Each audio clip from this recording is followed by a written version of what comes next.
My name is Alex Cruzo, CEO and founder of Telesto Strategy. On behalf of the Executives Club, thank you for joining us this morning for the club's virtual program about decarbonization in Illinois and our Getting to Zero Illinois annual report. We're here to discuss what it means for your business. Our panel for today is Brian Imus, President of Illinois Green Alliance, and Kelly Meissner, Vice President, Corporate ESG and Sustainability at Ventas. On behalf of the Executives Club, I hope you enjoyed today's discussion. If you'd like to learn more about the club, becoming a member, or upcoming programming, please visit their website. So let's get right to it. Hello, Brian. Hello, Kelly. Good morning. We have a short and sweet 30 minutes, so we have a lot to talk about. And we want to make it specific, technical, engaging. We want people to be able to walk away knowing what to do with the information from this report and how to internalize it for their business. So Brian, I'm going to go straight to you. Tell us a little bit about this report. Why does it matter? And what were some of the surprises about getting to zero for Illinois in 2024? And set the stage for us, please. Sure, I appreciate it. And thanks for the opportunity. Love being able to talk about our work. The whole impetus for the report was wanted to just better evaluate and quantify the trends in the industry around decarbonization. And we also wanted to just better understand our effectiveness as an organization. We're a nonprofit organization that serves the industries tied to real estate. So owners, developers, contractors, architects, building product manufacturers. We're also, though, a mission-based organization, and we've got a big, bold vision where we want to do what it takes to make net zero so commonplace, so affordable that every building is net zero by 2050. That's a real nice vision. That's exciting. But how do we set ourselves on that path? How do we quantify where we've been and what we need to be doing moving forward? And how do we know that we're on track towards that ultimate vision in 2050? So the report was a chance to actually do just that through two things. One, a survey of our Illinois Green members tied to the building industry on their experience currently. What are they doing? What are they experiencing? How often are they working on high performance building projects? What are they running into as challenges and what are their needs? The other thing that the report was able to do that I'm particularly excited about doing this year, because the intention is that that survey is something that we do annually to identify trends. But this year we were actually able to go much, much deeper into not just those metrics, but what's the current landscape? What are some of the challenges that the industry is facing? How do we quantify the acceleration of rate that's needed to get to that ultimate vision? And what are the opportunities to overcome some of those roadblocks to actually decarbonizing our building stock in Illinois? So that's been really exciting and really excited to kind of leverage that information. Yeah.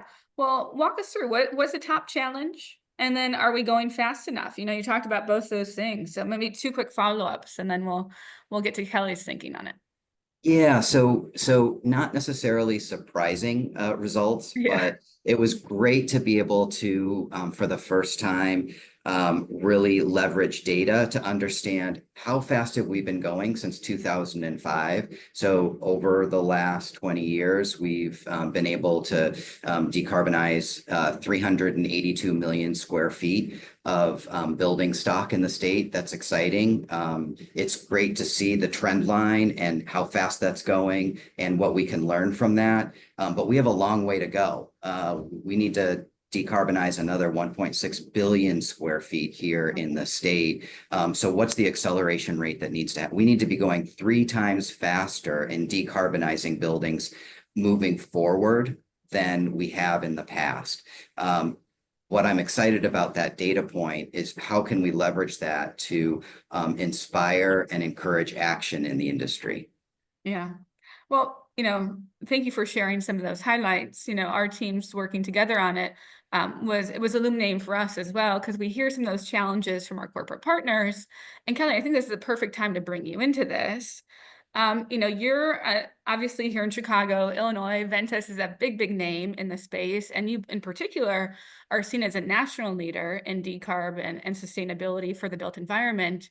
So tell us a little bit more from your lens, Kelly. How is this showing up for you? Some of these trends that Brian mentioned, and for those listening, we'll share the full report with you, a link to it. It's on IGA's website. We'll send it in an email afterwards. But again, Kelly, back to you. How's this showing up for you?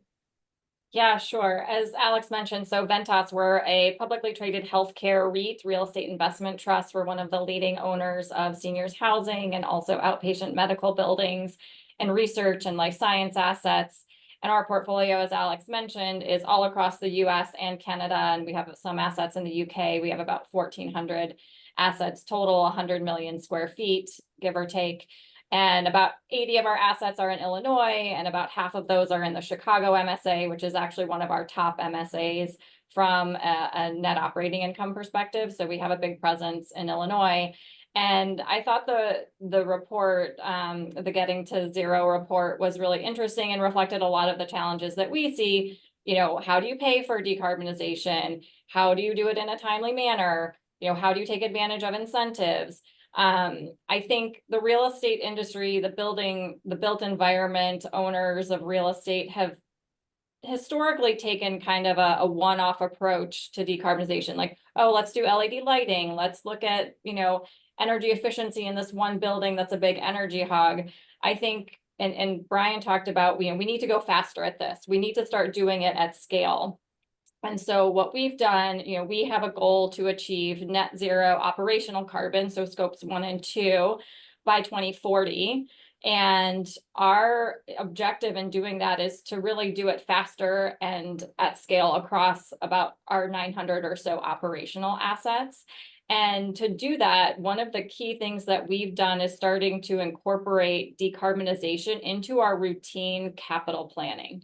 So every time we're replacing heating equipment, roofs, hot water heating, we're looking at opportunities to decarbonize. And I think that's a big shift in how building owners need to think about real estate and their capital planning in order to get to net zero, on a reasonable time frame. And I think that kind of comes out in the report that it's been kind of slow when we got to pick up the pace. And the way to do that is to bake it into your routine capital planning processes. Yeah, Kelly, I'd like to go deeper on that because it's such an important topic that requires a lot of change, right, for your organization or any organization like yours. And it takes a change in a process of governance, really integrating that more deeply.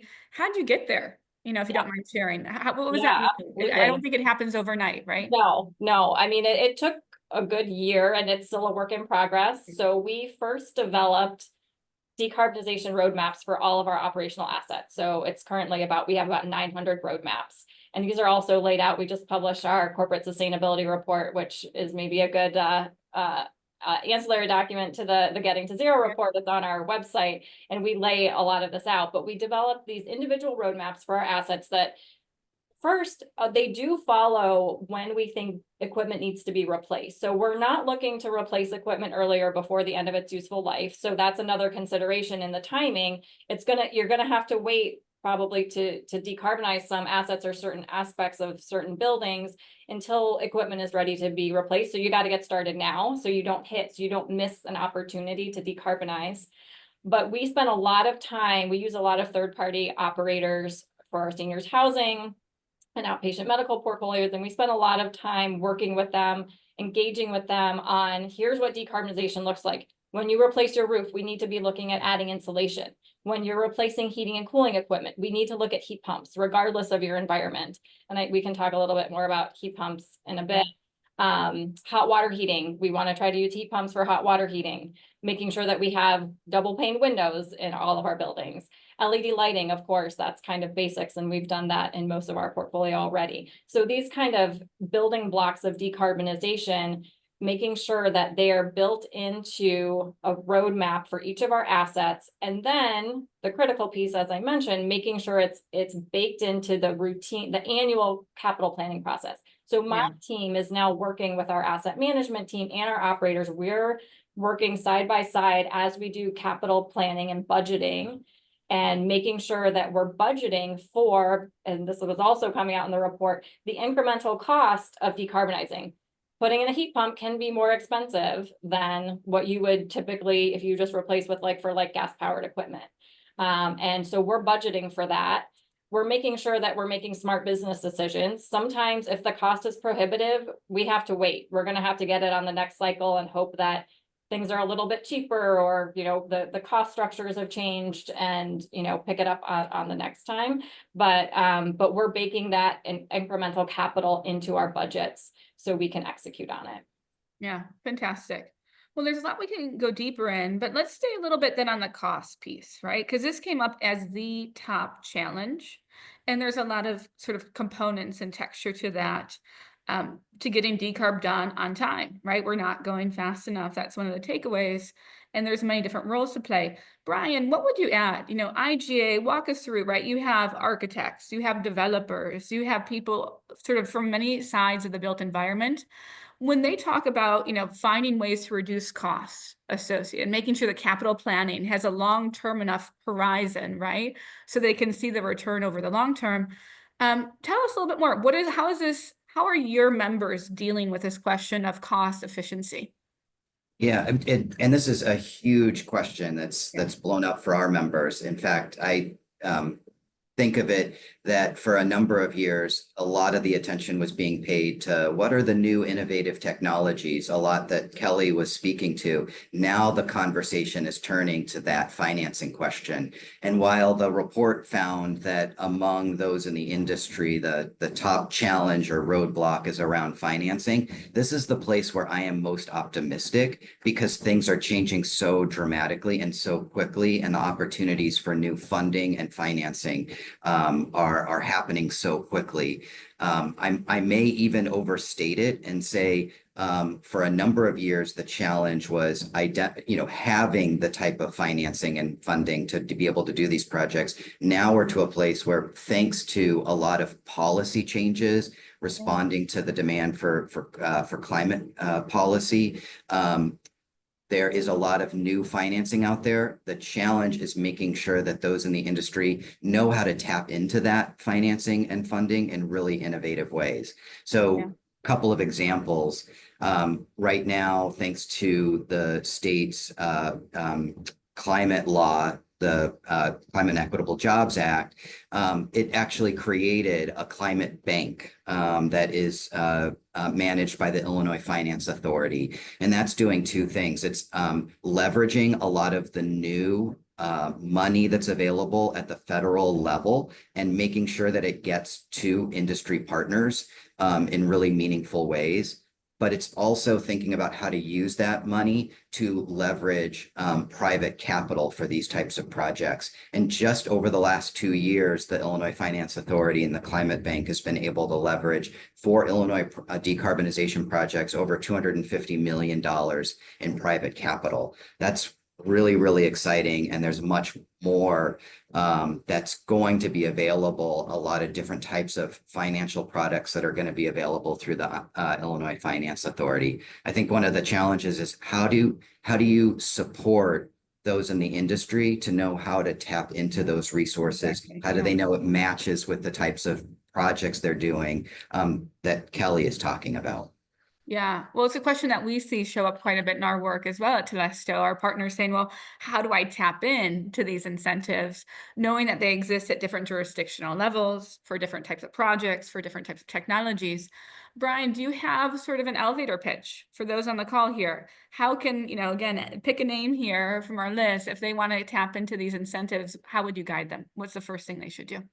Yeah, I mean, I think the way to talk about this is by sharing case studies from the early adopters. And that's the other big trend that we're seeing is for so long, decarbonization, doing all electric building projects, thinking about energy efficiency in really exciting ways was done by early adopters. Those early adopters are becoming the voices to encourage everybody in the building industry to start thinking about how feasible these projects are and how affordable they are. Sure. That's one thing that we're offering to do now. I think a great example is POA, an affordable housing developer. They just recently completed an all-electric affordable housing project, a building type that you typically wouldn't think of as something that you could easily accomplish decarbonization projects with and afford to and make the ROI make sense. They've just recently completed a project, and they're really eager to provide tours, provide case studies, provide data on their experience, what the ROI is in that affordable housing project. And they're going even further. They're thinking about how to educate the community and policymakers on how you can actually help others in the industry do similar projects more easily. Yeah, fantastic. It's always good, like you said, going through some of those specifics and seeing how that came to life for others to see how we can sort of integrate that into any capital plans we may have. And Kelly, I look to you, maybe we could turn to you for other examples or anything that's you've done or on the horizon to sort of take advantage of some of these incentives. How is that showing up for you? Yeah, so as a publicly traded company, we have the advantage of a pretty low cost of capital. So that helps us a lot. We have been looking at the IRA, the Inflation Reduction Act, and it's been a little challenging to find opportunities that fit for Ventas. I think on solar, for example, on-site solar, we think the solar industry is probably going to be more efficient at getting those credits than we would be. So I'm not sure if it will make sense for us to pursue them ourselves, but it still helps us do on-site solar because it was extended and there's more incentive there. We're looking at a couple other opportunities under the IRA that we're still trying to figure out. I do wish the IRA was a little more broad in terms of allowing energy efficiency across different property types versus just multifamily, for example, for some of the incentives that are restricted to multifamily, because some of those would work for our outpatient medical and senior living communities. Yeah, we have a kind of a built-in advantage as a public company. Oh, one other thing I was going to mention is incentives, utility incentives. ComEd, for example, in Illinois has had great utility incentive programs that we've taken advantage of at our buildings. And they really help, they lower the cost of projects and help make them, get across your hurdle rate. And I think it's important to have partners. We typically are working, whoever's doing the LED lighting or the building automation system or doing that work, we're typically relying on our vendors to navigate the utility incentive program. So I think that's an important thing to think about when you're picking partners to do, the execution of energy efficiency work, is making sure that they're really versed in these programs and can help you navigate them and take advantage of them. Yeah. Well, I think it's really important to break it down too, sort of what's worked, what hasn't for you in terms of the types of buildings in your portfolio. Super helpful. And maybe this is where we go a little bit deeper into policy. Then, Brian, you mentioned CEJA. Kelly, you mentioned IRA and opportunity, right, in terms of building types and how that might link up more successfully with the building types in your portfolio. Tell us more where, again, where do you see some policy gaps or opportunities? What's on your horizon in terms of making sure there's that policy platform? And again, thinking about Illinois, but Kelly, I know you're broader and maybe at the federal level too, that would be helpful, right, to get to net zero faster and cheaper. So Kelly, maybe to you first. Yeah, me first. Please, yeah, absolutely. I mean, I think we would generally look to policy to help support the work that we all need to do to decarbonize versus, penalize companies or owners for not doing things that, the jurisdiction or the government wants us to do. So I think, again, incentive programs are great. Helping build the infrastructure, such as through CEJA, to have the right workers and the manufacturing capacity, so we can get the equipment that we need. So, for example, we had a situation recently where we wanted to replace something with a heat pump version of a particular piece of equipment, but it wasn't available, and it was an emergency, and we had to replace it with something that was gas powered because it wasn't there. So I think thinking about the infrastructure and policy that can help build the infrastructure, both from a manufacturing and a contractor perspective, to me, that's kind of the biggest opportunity area. Yeah, no, it makes a lot of sense. And Brian, what would you add, you know, in addition to workforce, infrastructure, what else comes to mind just in terms of some of those policy gaps and or opportunities? Yeah, I think that there's a lot happening in this space and it's Yeah. very exciting, but it's hard for folks in the industry to navigate. I always think of it this way: building professionals understand how to finance and design and construct and operate a building. Policymakers don't. But policymakers know how to pass policy. And so how do you bridge that gap and how do you make sure that that works well? The two biggest opportunities, specific opportunities around policy that we see right now for new construction, it's around the requirement for energy stretch code. So the state actually just recently completed what is a model energy stretch code that goes above and beyond the base energy code that municipalities can now adopt. Moving forward, starting in 2025, there are a lot of municipalities that are thinking about, hey, I think we want to get onto this path of a stretch code that eventually ratchets up over time to where your base code, your requirement is to do essentially net zero projects. That's a lot. That can have huge impacts for existing buildings. There's a lot of innovation around building performance standards, and we're learning a lot from the experience of cities like DC and Denver, Seattle, where they already have a building performance standard. There are cities like Chicago and Evanston and others that are considering doing something similar. And that simply states that over time, building owners have to improve the energy efficiency and reduce the carbon pollution of their buildings over time. And that will drive and require retrofits. Those are great policies.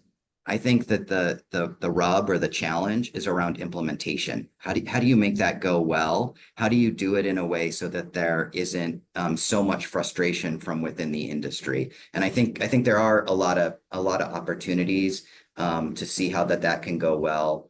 I'll give one quick example. The state of Illinois just received climate pollution reduction grant funds of $433 million, all around implementing their climate action plan for the state. Number of different innovative programs that they want to fund through that. One of them is essentially a concierge service for mid-sized commercial building owners that can help assist them in leveraging financing for retrofit projects. Yeah, no, such a good example. And, you know, the retrofitting, the energy efficiency for all building types too, begs a question for these stretch codes and standards. You know, what's the industry going to do actually? And, you know, Kelly, we talked about this briefly before this actual webinar about, like, you know, the hopes and dreams that there's a technology to solve this, to make this faster, cheaper. I know we love talking about this in the space, but Kelly, share your thoughts on this, because I think it's some tough love, but tough love that would be helpful for everyone. Yeah, so our decarbonization plan, our path to net zero, is entirely based on existing technology. So, and a lot of it's heat pumps. And heat pumps aren't perfect, but they're great and they're super energy efficient. I think one thing that we're finding is that, especially in climates like Illinois, where it can get very cold, we have our polar vortex days every once in a while here in the winter. We do need to have gas backup for those days because it's not efficient from a cost perspective or even an energy consumption perspective to be using electricity when it's, you know, minus 60 outside. But there are cold weather heat pumps that can work down, you know, down to 0 degrees Fahrenheit and maybe in the low negatives. So I think we're taking a very pragmatic approach of we can use heat pumps pretty much anywhere. But we might need to have gas backup and make sure we're really smart about when we turn on the gas, so we're using it as little as possible. But the biggest technology in our decarbonization plans is heat pumps. And the rest of it is insulation, windows, building automation systems. I think certainly on building automation systems, the technology can get smarter with AI, but that's going to be incremental over time, and it's already, you know, works pretty well. But we're not counting on, you know, a magic bullet, you know, in terms of technology coming online. If it does, great, we'll be there to utilize it and implement it. But I think we can get where we need to be without, any major new technology disruptions. Thank you for sharing that, Kelly. I agree. We talk about the heat pumps being the unsung heroes of building decarb. So we're glad to see that proliferate and be so effective. Getting close to sort of wrap up time, want to be mindful of time for our participants. And sort of, Kelly, you sort of teed up, where is this going? What's the call to action? And what would be really helpful for our listeners on the call to take away from this conversation?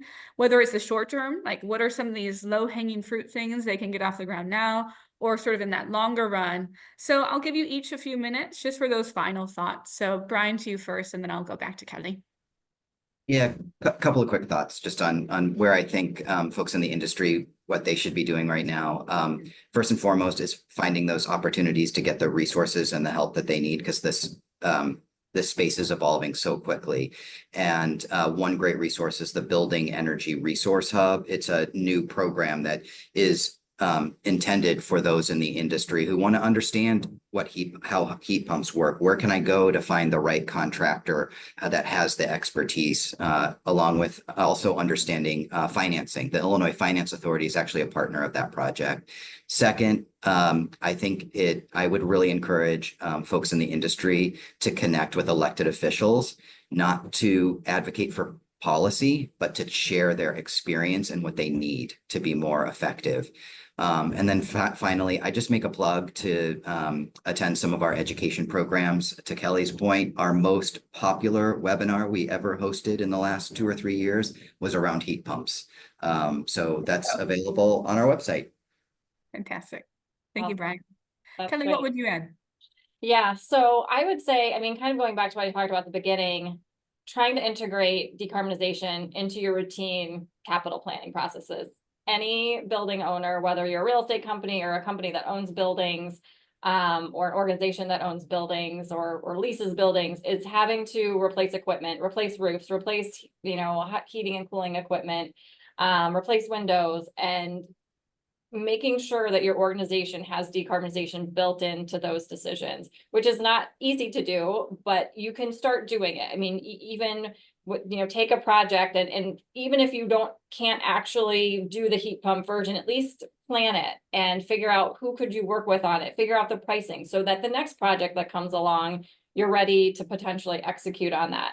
I think another thing, the report, the Getting to Zero report talks about energy audits, which I think are super important, but also electrification studies. So we want to go to heat pumps, but we have to know that we have sufficient electrical capacity at the buildings to do that. So we're doing a lot of electrification studies so that we can get ahead of that and know, yeah, we're good to go. We can put in heat pumps all day long, or we have some capacity issues that we need to address first.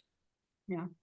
No, really, really helpful. And we see that be very successful with our partners as well. The electrification opportunities, those low-hanging fruit efficiency opportunities, and then making sure then the data is there as well. Some things that I would add. If you don't have your goals yet, Kelly, I know you're far ahead, right? You're leading in so many ways. But for those who are just getting started or want to, making sure that data is in place, and wish we had more time to go into what it basically like, all the things. Yeah. If anyone's interested, part 2. With that, though, it's been a pleasure. Thank you, Brian and Kelly, for sharing your thought leadership with us this morning. On behalf of the Executives Club, I want to thank everyone for watching today, and have a great day.